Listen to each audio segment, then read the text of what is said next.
কলকাতা মেট্রোর ব্লু লাইনে আজকে পরিষেবা বন্ধ থাকতে চলেছে।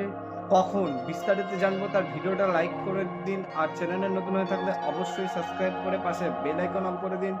আর ভিডিওটা শেয়ার করে দিন প্রচুর বন্ধু বান্ধব বা আত্মীয় পরিজন। মেট্রো সার্ভিস রয়েছে, সেই মেট্রো সার্ভিস কিন্তু আজকে ছাড়বে না বলেই সূত্রের খবর। ওটা আজকে ক্যান্সেল রয়েছে।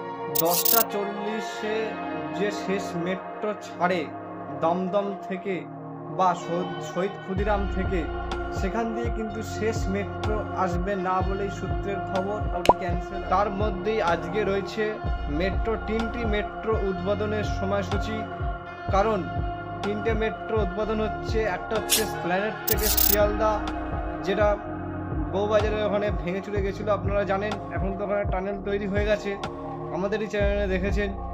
তা সেটা কিন্তু আজকে চালু হয়ে যাচ্ছে। এসপ্ল্যানেড থেকে শিয়ালদা, এমনকি নোয়াপাড়া থেকে বিমানবন্দর পর্যন্ত মেট্রো সার্ভিস চালু করে দেওয়া হবে।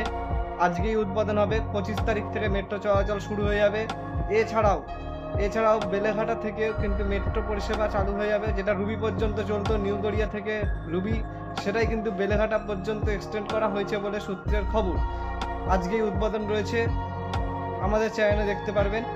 আর সেই কারণেই কিন্তু রাতের যে মেট্রো পরিষেবা, সেটি কিন্তু লাস্ট মেট্রো ক্যান্সেল থাকতে চলেছে। কারণ মেট্রো কর্মীদের কিন্তু অন্য স্টেশনে কিন্তু দায়িত্ব সামলানোর জন্য যেতে হচ্ছে, এই কারণে মেট্রো ক্যান্সেল রয়েছে বলে সূত্রের খবর। আর আজকে যে উদ্বোধন রয়েছে, সেখানে কিন্তু তিনি মেট্রো চড়বেন।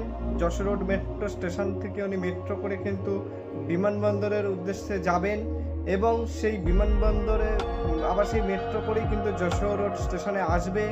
এসে কিন্তু তার সভাস্থল যেখানে রয়েছে, সেখানে কিন্তু আবার তিনি পৌঁছে যাবেন সড়ক পথে। তাই আপনাদের সঙ্গে আবার দেখা হচ্ছে নতুন কোনো ভিডিওতে। ততক্ষণের জন্য সবাই সুস্থ থাকবেন, ভালো থাকবেন। আজকের ভিডিওটা কেমন লাগলো অবশ্যই কমেন্ট করে জানাতে ভুলবেন না। এছাড়াও আজকে যদি ভালো লেগে থাকে অবশ্যই সাবস্ক্রাইব করে পাশের বেল আইকন অবশ্যই অল করে রাখবেন। তাহলে দেখা হচ্ছে নতুন কোনো ভিডিওতে। ততক্ষণের জন্য সবাই সুস্থ থাকুন, ভালো থাকুন।